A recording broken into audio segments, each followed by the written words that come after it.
बिस्मिल्लाहिर्रहमानिर्रहीम। अस्सलाम वालेकुम फ्रेंड्स, मेरा नाम फ़हीम है और आज मैं हाज़िर हूँ एक नई वीडियो के साथ।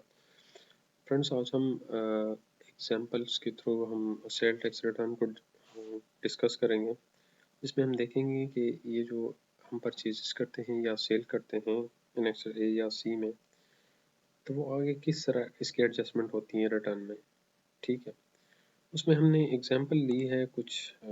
असल में एक्चुअली मेरे पास वो नहीं है, नेट का थोड़ा इशू आ रहा है, तो इस वजह से मैं इसको आप लोगों को इंशाल्लाह एग्जांपल दूंगा, लेकिन जो है ऑफलाइन पिक्चर्स होंगी, स्क्रीनशॉट उसके थ्रू मैं आपको करूंगा। तो ये हमारे पास एनेक्सर ए है। हमने सेल टैक्स जो सेल्स लेजर में हमने एनेक्सर ए में डाली है जो परचेज है हमारी, वो हमने क्या किया है कि हमने 3 तरह के परचेजेस डाली है। एक तो है रजिस्टर्ड पर्सन को जो हमने की है, ठीक है, यानी ये हमने 2 लाख की हमने परचेजेस की हैं, तो उस पर 34,000 हमें चार्ज जो है सेल टैक्स। ये भी है अनरजिस्टर्ड है और ये अनरजिस्टर्ड लेकिन सेल टैक्स विद हेल्ड का है। ठीक है, यानी 3 टाइप्स के हैं और ये अलग अलग है। ये रजिस्टर्ड पर्सन है, ये अनरजिस्टर्ड पर्सन है और ये सेल टैक्स विद हेल्ड का है, यानी परचेज इनवॉइस नहीं, सेल टैक्स विद हेल्ड जो हमने विद हेल्ड की है। ठीक है तो ये 3 तरह के डिफरेंट इसमें ये होगा, आप लोग को ये फ़ायदा होगा कि अगर कोई परचेजेस कर रहा है रजिस्टर्ड पर्सन का, तो वो भी इसमें कवर होगा, अनरजिस्टर्ड का कर रहा है तो वो भी इसमें कवर होगा, और कोई परचेजेस के दौरान कोई सेल टैक्स विद हेल्ड करता है तो ये भी इसमें कवर होगा। ठीक है, यानी तीनों टॉपिक्स आप लोग के लिए इसमें कवर हो जाएंगे। ठीक है, तो इन सब के जो है अमाउंट एक ही है। असल में यहाँ पे आ नहीं रहा है, वो मैंने इसे स्क्रीनशॉट लिया नहीं है, तो ये यहाँ पे मैं आप लोग को यहाँ एग्जांपल करके बताऊंगा। रजिस्टर्ड पर्सन को हमने जो 2 लाख की अमाउंट परचेजेस की है, जो अनरजिस्टर्ड है उसकी भी है, और अनरजिस्टर्ड है लेकिन वो सेल टैक्स विद हेल्ड में। ठीक है, तो वो तो आपको पता है कि अनरजिस्टर्ड का जो है वो हमारे पास जो हमें उसका सेल टैक्स हम उसको नहीं कर सकते, चार्ज नहीं कर सकते। इसके अलावा हमने किया क्या है कि यहाँ पे जो एनएक्सओसी में उसमें हमने एक सेल्स भी डाली हुई है। एन एग्जांपल, ये रिटर्न मैंने सबमिट नहीं किया, लेकिन जस्ट आप लोगों को समझाने के लिए ये मैंने इसको इतना किया। ये देखिए, इसका भी 1 लाख है और 17,000 है ये इसका चार्ज है। ठीक है, अब इससे पहले कि मैं वहाँ पे चला जाऊँ, आप लोग को एक चीज़ बताता हूँ। ये मेरे पास बुक है और इसमें मैंने किया क्या है, एक आप ये थोड़ा स्टडी करिए, शायद आप लोगों ने स्टडी भी किया होगा। चला ये 8B का शायद आप लोगों को पता हो। 8B में वो कहता है कि इनपुट एडजस्टमेंट वो मैं आपको एक बार रीड आउट करके बताता हूँ ताकि आप लोगों को इसके बारे में पता चले। ये कहता है 8B adjustable input, 8B1 adjustable input tax, notwithstanding anything contained in this act in relation to a tax period, a registered person, ये कहता है registered person, unregistered नहीं, registered person other than public limited companies listed on Pakistan Stock Exchange shall not be allowed to adjust input tax in excess of 90% of the output tax for the tax period. ये कहता है कि अगर आपकी जो output 90% तक जो input है उसके अगेंस्ट आपको एडजस्ट कर सकते हैं, इससे ज़्यादा आप इसको एडजस्ट नहीं कर सकते। ठीक है, तो हम इसी रूल्स को फॉलो करेंगे और देखेंगे कि ये किस तरह होता है। ठीक है, अब एनेक्सर ए और सी तो आप लोगों ने देख ले। इसके बाद हमारे पास आता है जो मेन रिटर्न होता है, वो सेल टैक्स क्रेडिट का होता है, जिसमें हमारे परचेजेज होती हैं। ये देखिए, ये हमारे परचेजेज आ गई हैं। ये रजिस्टर्ड पर्सन है तो इसके 34,000 थी, हमारे पास एकमोडेटेड 34,000 आ रहा है। इसको आप साइड पे रखें। जो डोमेस्टिक हमने परचेजेस किए हैं अनरजिस्टर्ड से, वो बिल्कुल इसमें रिकॉर्ड ही नहीं होंगे। ठीक है इसके अलावा जो हमारे सेल्स हैं वो मैंने क्या किया, इनमें 1 लाख की सेल्स की है। ठीक है, इसके बाद जो सेल टैक्स विद हेल्ड का है ये देखिए, ये 34,000 आपका ये आ रहा है। ठीक है 34 + 34 ये आ रहा है 68,000। तो ये हमारे पास कितना आ रहा है, ये रजिस्टर्ड पर्सन का 34 है और अनरजिस्टर्ड है जो सेल टैक्स विद हेल्ड है उसका भी 64 आ रहा है। ये 34 आ रहा है, तो ये टोटल 64 हो गया। अब हमें वो जो 8B कहता है कि आपका जो आउटपुट टैक्स है इसका 90% against to the input tax adjust होगा। तो अब हम क्या करते हैं कि ये जो हमारे सेल्स हैं ये हमारे आउटपुट है और आउटपुट टैक्स का 90% लेते हैं। तो 90% क्या होगा इसका 90% होगा 17,000 इंटू 90%, ये हो गया 15,300। ये आपका क्या होगा एडजस्टेबल होगा, ठीक है। और आपका जो इसके अलावा है वो पेबल होगा।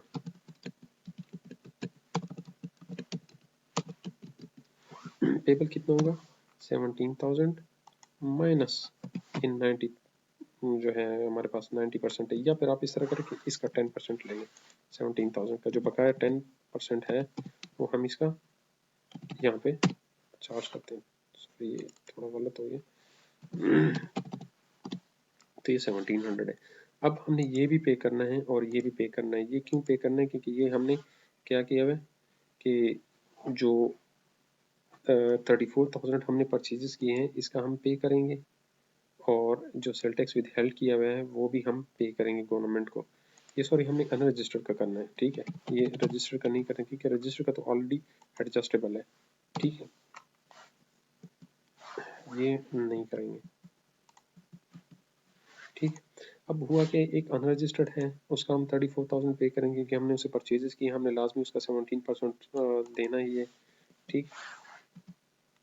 हमने पे करना है इसका, और दूसरा हमने विद हेल्ड भी किया 34,000, तो ये हम 68,000 जो है इसका विद हेल्ड करेंगे। सॉरी विद हेल्ड नहीं करेंगे, इसको पे करेंगे। हमारा क्या होगा पेबल होगा। तो एक तो ये पेबल हो गया और ये 1700, तो ये हमारा टोटल कितना पेबल होगा, ये 68,000 प्लस हमारे पास क्या होगा 1700, तो ये 69,700 यानी 69,700 रुपये हमने पे करना है, ठीक है। ये आपने याद रखना है। अब हम जाते हैं रिटर्न की तरफ, उसमें हम देखते हैं। अच्छा ये तो आपका हो गया है, ये हमने डिस्कस कर लिया कि ये किस तरह होगा, पहले से हमने इसकी कैलकुलेशन की है। अब हम जाते हैं इसके पेबल की तरफ। ये देखिए हम पेबल देखते हैं, ये देखिए ये हमारे पास जो एडमिसिबल है वो 15,300 आ रहा है। ये देखिए जो एडमिसिबल है एडजस्टेबल है वो हमारा ये आ रहा है, ठीक है।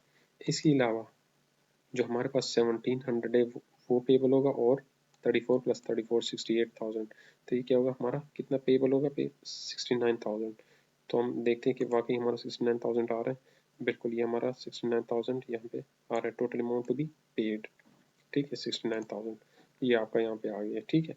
इसको आप छोड़िए, मैंने जो कैलकुलेशन की है वो यहाँ पे उन्होंने जो सेपरेटली की है, और मैंने क्या किया आपको आप लोगों को शॉर्ट में समझाया यहाँ पे।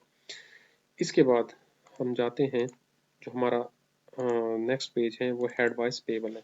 हेड वाइज पेबल में क्या कहते हैं, ये देखिए हम जब इसका चालान बनाएंगे तो वो हमारा कितना बनेगा, यानी हमारा जो पेबल है वो 69,700 है। इसके बाद हमारा एनेक्सर एफ आता है। एनेक्सर एफ में ये देखिए हमारे पास सिर्फ 2 लाख आ रहा है, उसका 34,000 आ रहा है। वो क्यों आ रहा है, क्योंकि हमने जो है रजिस्टर्ड पर्सन को जो की है वही हमारा आएगा, ठीक है। जो रजिस्टर्ड पर्सन को हमने कितनी की है, क्योंकि वो क्लेम कर सकेगा, जब वो क्लेम करेगा तो हमारे एनएक्सआरएफ का भी इस पे इफेक्ट होगा, ठीक है। अनरजिस्टर्ड का यहाँ पे कोई इफेक्ट नहीं होता है। अगर इफेक्ट होता है तो वो सिर्फ हमारे पेएबल पे वो डिपेंड वो करता है, यानी हमारे पेएबल को छेड़ता है, क्योंकि वो अनरजिस्टर्ड है और हमने उसका क्या करना है, जो 17,000 वो हमने हमें चार्ज होगा, हम वो पे करेंगे, ठीक है। तो हमारे पास एक तो सेल टैक्स विद हेल्थ का आ रहा है और एक अनरजिस्टर्ड आ रहा है, ये दोनों हम पे करेंगे, और ये जो है ये हमारे एनएक्सआरएफ में आएगा, क्योंकि ये रजिस्टर्ड पर्सन के अगेंस्ट हमने परचेजेस डाली है। तो इसका क्या होगा, ये मैं इसके साथ प्लस नहीं करता, ये वैसे आप लोगों को यहाँ पे बता देता हूँ कि हमारा जो एनएक्सआरएफ होगा ये इसका 17% होगा जो हमारा रजिस्टर्ड पर्सन है, ठीक है। तो हम इसको थोड़ा हाईलाइट करते हैं ताकि आप लोगों को ये इसे सेपरेट। अच्छा इसके बाद अगर नेक्स्ट मंथ में क्या होगा, जो हमारा स्टॉक होगा, स्टॉक तो हमारे पास ये भी है, ये भी पड़ा हुआ है, लेकिन ये अनरजिस्टर्ड है तो हम इसको एनएक्सआरएफ में नहीं कर सकते। तो जो हमारे एनएक्सआरएफ में जो हमारे पास स्टॉक होगा वो 2 लाख, और इसका 17% कितना है 34,000 है। ठीक है, ये हमारा कौन सा आ रहा है NXRF का। मैं आप लोग को एक्सेल शीट में इसलिए करके दे रहा हूँ ताकि आप लोग को आसानी हो। एक वैल्यू है, वेट तो नहीं है हमारे पास, तो इसको हम बिल्कुल लिखते नहीं है। ये हमारा क्या होगा, इसकी वैल्यू हो जाएगी, और ये क्या होगा, सेल टैक्स वैल्यू। ठीक है, यही चीज़ है हमारे पास, वैल्यू है सेल टैक्स एक्सक्लूडिंग वेट, यानी इसको सेल टैक्स वैल्यू भी कहते हैं। तो हमने क्या किया है, अब हमारे पास जो स्टॉक में इतना पड़ा है क्लोजिंग बैलेंस में या ओपनिंग में हमारे पास है नेक्स्ट मंथ के लिए। तो फॉर एग्जांपल अगर हम क्या करेंगे, कोई और कंजम्पशन करेंगे, कंज्यूम करेंगे, फॉर एग्जांपल इसमें से 1 लाख करेंगे, ठीक है, और इसका फिर 17% कितना होगा, इतना बचेगा, और हमारे पास फिर क्लोजिंग बैलेंस कितना हो जाएगा नेक्स्ट मंथ के लिए, क्लोजिंग बैलेंस यानी माइनस ये हो जाएगा। ठीक है, हम इसको यहाँ पे भी लेके आते हैं। ठीक है, यानी ये हमारा ओपनिंग है जो हमने कंजम्पशन की है, यानी फॉर द नेक्स्ट मंथ में हमारे पास ये होगा अगर हम इतना जो है इसमें से सेल करेंगे। ठीक है, ये क्योंकि हमारा NXRF कहता है कि आपके पास जो परचेजेज या जो पड़ा है आपके पास वो इतना है क्लोजिंग बैलेंस, ये नेक्स्ट मंथ में हमारा ओपनिंग हो जाएगा, और उसे अगर हम कोई कंजम्पशन करेंगे तो वो हम इसे लेस करेंगे। ठीक है, ये NXRF हो गया आपका। इसके बाद कौन सा आता है, NXRF के बाद हेड वाइज पेबल भी हो गया, पेबल हो गया, ये हमारे पास यहाँ तक है। ठीक है, अब हम चलते हैं रिटर्न में, और रिटर्न में देखते हैं कि वाकई इसी तरह है कि नहीं है। ये देखिए, हम इसको भी थोड़ा देखते हैं। तो हमारे पास जो परचेजेस आ रहे हैं, जो सेल टैक्स क्रेडिट में हमारे पास डोमेस्टिक परचेजेस, ये देखिए 2 लाख का जो मैंने कहा था वही आ रहा है हमारे पास। एक्सेल शीट के साथ हम कंपेयर करते हैं, ये देखिए ये रजिस्टर्ड पर्सन की बात हो रही है। फिर इसके बाद हमने क्या किया है, अनरजिस्टर्ड का भी डाला हुआ है, तो इसका सेल टैक्स वो नहीं, वो कर चार्ज नहीं करा क्योंकि अनरजिस्टर्ड पर्सन है। वैसे चार्ज तो होता है, लेकिन हम चूंकि परचेजेस अनरजिस्टर्ड से कर रहे हैं तो हम इसको चार्ज नहीं कर सकते। ठीक है, इसलिए यहाँ पे वो आ भी नहीं रहा। तो इसका जो टोटल इनपुट आ रहा है हमारे पास वो 34,000 आ रहा है, कम्युलेटेड क्रेडिट 34,000 है। ठीक है, इसके बाद हमने क्या किया, सेल्स किया 1 लाख का, और उसका 17,000 जो है हमने पे कर दिए, ऑलरेडी हमने पे किया हुआ है, तो वो इतना आ रहा है। इसके बाद ये देखिए जो परचेज अफगान कॉटन कवर्ड है, जो हमने उसके रजिस्टर्ड पर्सन की बात की थी, तो ये उसका ये आ रहा है। सेल टैक्स का ये आ रहा है हमारे पास, जो सेल टैक्स विद हेल्प का मैंने आप लोग के एनेक्सर उसमें बताया था, यहाँ पे मैं आपको फिर बता देता हूँ। ठीक है, इंशाल्लाह मैं इसको दोबारा प्रैक्टिकल करके बताऊंगा तो आप लोग को समझ आ जाएगी। ये इसकी बात हो रही है सेल टैक्स विद हेल्प की, तो ये आ रहा है हमारे पास। इसके बाद ये जो हमने इसकी कैलकुलेशन की है, हमारा जो 90% of the adjustable of output है जो इनपुट का, उसका 90% हमारा क्या होगा, एडजस्टेबल होगा एट द एस पर SRO 647 है मेरे ख्याल में, ये SRO है, यानी 8B हमें 8B1।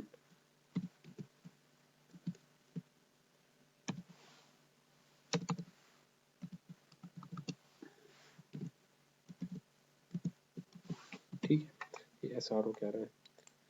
तो और बकाया जो है, जो 10% है वो हमने क्या करना है, इसका पे करना है, ये इसका 10% आ जाएगा। ठीक है, देखिए एक एक चीज़ मैंने आप लोगों को समझाया ताकि आप लोगों को समझ आ जाए, एक्सेल में भी आ जाए, और मतलब एक्सेल का मतलब ये है, एक्सेल शीट में आप लोगों को कैलकुलेशन समझानी है। ठीक है, हम तो वैसे यहाँ पे एंटर कर लेते हैं, हमें पता ही नहीं चलता कि इसके बैकग्राउंड पे होता क्या है।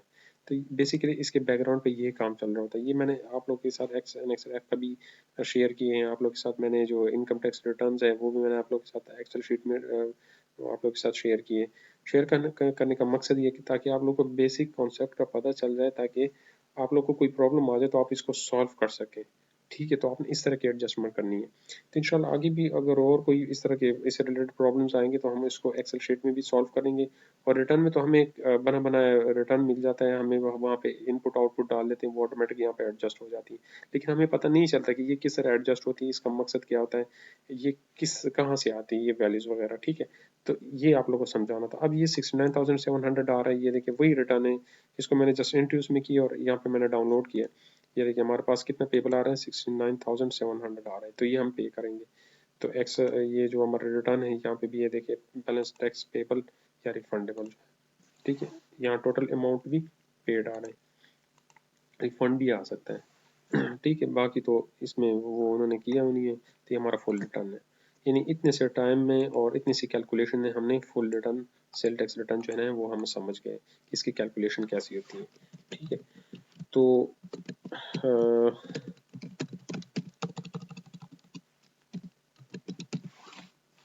जो वीडियो है इसका बताने का मकसद बेसिकली आप लोगों को ये कैलकुलेशन बतानी थी, ताकि आप लोगों को इस चीज़ के बारे में पता चल जाए। ठीक है फ्रेंड्स, यहाँ तक किसी को कोई भी क्वेश्चन हो, कोई भी सवाल हो, तो वो बिल्कुल पूछ सकते हैं। और फ्रेंड्स, मैं आप लोगों से रिक्वेस्ट करता हूँ कि 9 to 5 PM जो है, यानी 9 AM to 5 PM मुझे डिस्टर्ब ना किया करें, क्योंकि मैं खुद ऑफिस में होता हूँ, मेरे वहाँ पे बहुत काम होते हैं, मेरा शेड्यूल होता है। इसके बाद अब बेशक व्हाट्सएप पे मैसेज कर दिया करें और रिप्लाई का इंतज़ार किया करें। ठीक है, क्योंकि अक्सर लोगों को ये जल्दी होती है, वो ही बार बार कहते हैं कि आप हमें जल्दी से रिप्लाई किया करें। आप जो है उस पर भी कमेंट में भी पूछ सकते हैं। व्हाट्सएप पे तो अच्छा होगा कि आप लोग पूछ ही लिया करें, क्योंकि ये होगा। और वॉइस मैसेज भेज दिया करें, क्योंकि वॉइस मैसेज में फिर मुझे ये आसानी होती है, मैं इसको बार बार सुनता हूँ, क्योंकि कभी कभार किसी की क्वेश्चन की समझ नहीं आती, मतलब वो कुछ और कह रहा होता है और उसकी जो मतलब जो उसका एक्सेंट या जो भी है उसकी मुझे सही समझ नहीं आती कि वो क्या कह रहा होता है। ठीक है, तो मैं इसको बार बार सुनता हूँ, फिर जब मैं फारिग होता हूँ तो मैं उसको रिप्लाई करता हूँ। ठीक है फ्रेंड्स, इससे रिलेटेड कोई भी क्वेश्चन हो तो वो पूछ सकते हैं। इंशाल्लाह नेक्स्ट वीडियो में फिर हाजिर होंगे, तब तक के लिए इजाज़त दीजिए। अल्लाह हाफिज़।